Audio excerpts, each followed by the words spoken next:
Hallo meine lieben Freunde, willkommen bei Michael Grant Klartext. Ja, ich kann auf ein paar Kommentare eingehen. Ich habe es auf die Grünen abgesehen mit ihren ehemaligen Sexfantasien und ihrer Kriegstreiberei, darüber habe ich ein Buch geschrieben. Und ich habe es auch auf die scheinheiligen Genossen der SPD abgesehen, die mir wirklich auf den Zeiger gehen mit ihrem Bollwerk gegen rechts. Ihr habt sicherlich meine Videos gesehen. Da habe ich dieses Bollwerk gegen rechts total auseinandergenommen, und zwar mit Argumenten und Fakten, die zum großen Teil von der SPD selbst stammen, die aber heute nicht veröffentlicht werden, weil sie aus den Archiven sind. Also ihr könnt das alles nachlesen in meinem Buch. Da sind über 1000 Quellen angegeben, dass es kein Bollwerk gegen rechts gab. Ich werde immer wieder mit Videos auf dieses Thema eingehen, und heute gehe ich auf die Scheinheiligkeit ein. Also so viel zum Thema Bollwerk gegen rechts, was vertuscht wird. Und zwar, diese SPD-Politiker waren in der NSDAP. Ja, ihr habt richtig gehört. Diese Politiker waren in der NSDAP. Es gab zahlreiche ehemalige NSDAP-Mitglieder, die nach 1945 in der SPD fungierten. Das verschweigen die offiziellen Darstellungen der Partei natürlich. Dieses Bollwerk gegen rechts will natürlich nicht zugeben, dass die Rechten in ihrer Partei waren.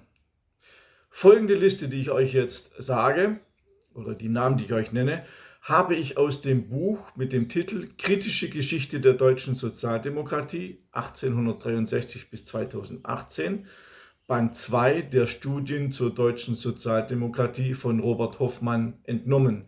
Ich danke dem Autor für seine Vorrecherchen. Die Liste dürfte aber nicht annähernd vollständig sein, da es dazu so gut wie keine Forschungen und Studien gibt. Aber sie ist immerhin ein Anfang bei der Aufklärung dieses Themenkomplexes. Und lasst euch von den roten Genossen nie wieder sagen, Bollwerk gegen rechts. Also wie gesagt, ich werde auch noch zwei Videos machen zum Ermächtigungsgesetz. Da seht ihr, wie scheinheilig die SPD war, dass alles gar nicht so stimmt, wie man uns heute das verkaufen will.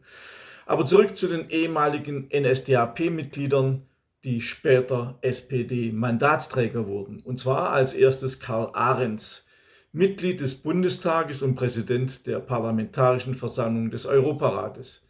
Dann kommt Rudi Arndt.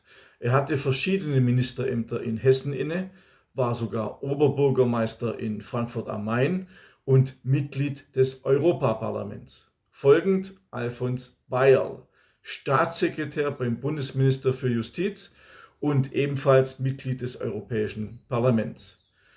Dann Julius Brecht, er war Mitglied der Hamburgischen Bürgschaft und Mitglied des Bundestages.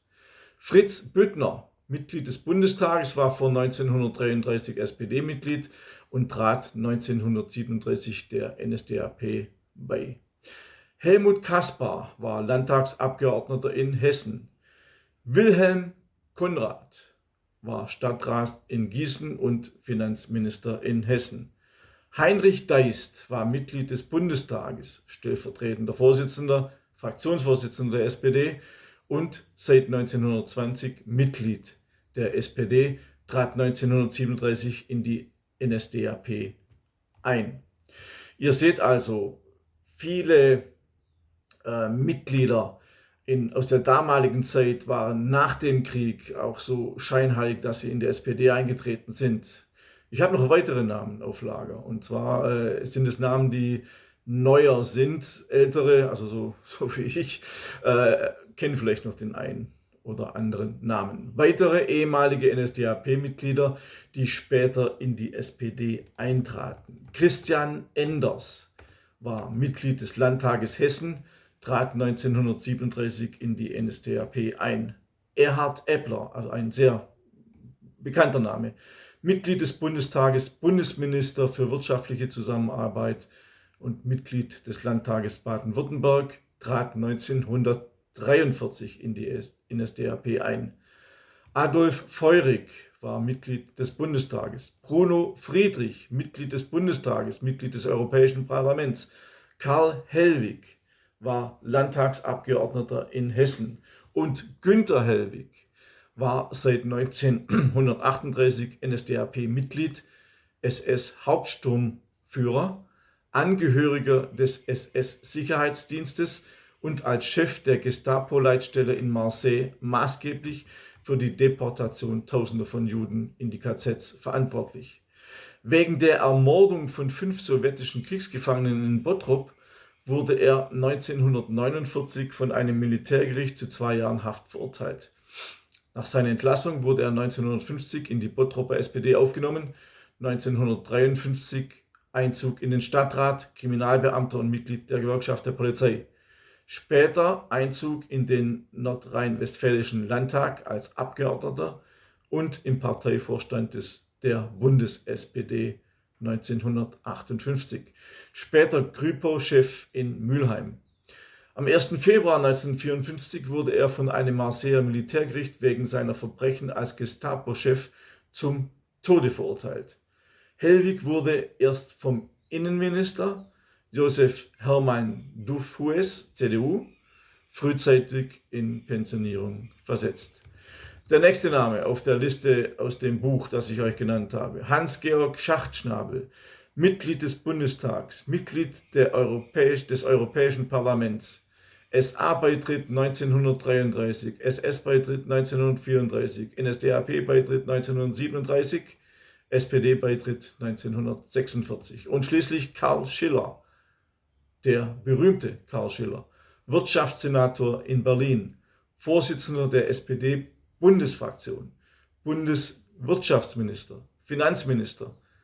Er trat 1933 in die SA ein, in die NSDAP 1937, Eintritt in den NS-Rechtswahrerbund 1937, Eintritt in den NS-Dozentenbund 1939, Eintritt in die SPD 1946 bis 1972, dann Austritt und Wiedereintritt ab 1980.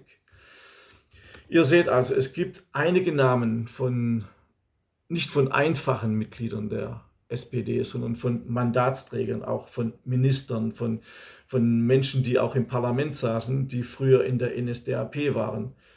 Fragt mal eure SPD-Genossen, ob sie das überhaupt wissen. Wie gesagt, in diesem Buch könnt ihr die Namen und die Quellen alle nachlesen. Wenn ihr dieses Buch habt, dann könnt ihr auch gut argumentieren. Dieses Tabuthema habe ich mit diesem Video angestoßen, denn auch in der Bundesrepublik waren hochrangige SPD-Politiker zuvor Mitglied in der NSDAP. Das muss man einfach wissen. Und noch zu einem anderen Kommentar, der mir sagt, ja, Sie zeigen ja immer Ihre Bücher. Ja klar, zeigt mir einen, der umsonst arbeitet. Ihr kriegt diese Videos umsonst. Es ist meine Arbeitszeit, es sind meine Recherchen. Und es ist klar, wenn ihr mich unterstützen könnt, freue ich mich natürlich darüber, wenn ihr mich unterstützt.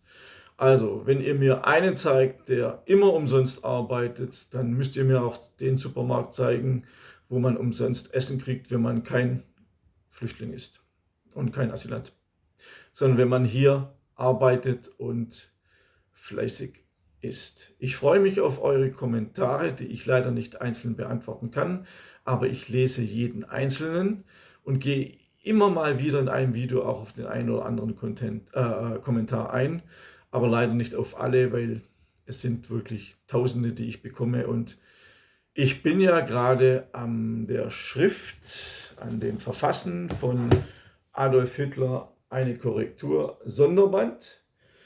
Das heißt, Deutschland muss vernichtet werden und soll Ende November erscheinen. Das Buch hat fast 1000 Seiten. Also ihr seht, ich habe zu tun, und ihr könnt auch meinen Newsletter auf www.michaelgrant.de kostenlos erhalten. Da seht ihr alles über meine Arbeit, Videos zu meiner Hitler-Buchreihe und vieles weiteres mehr.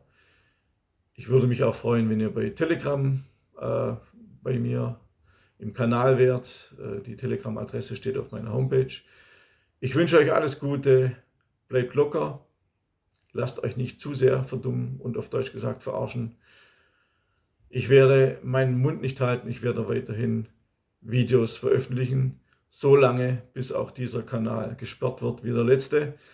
Aber ich arbeite dran, dass das nicht geschehen darf. Bis zum nächsten Mal. Euer Michael Rath.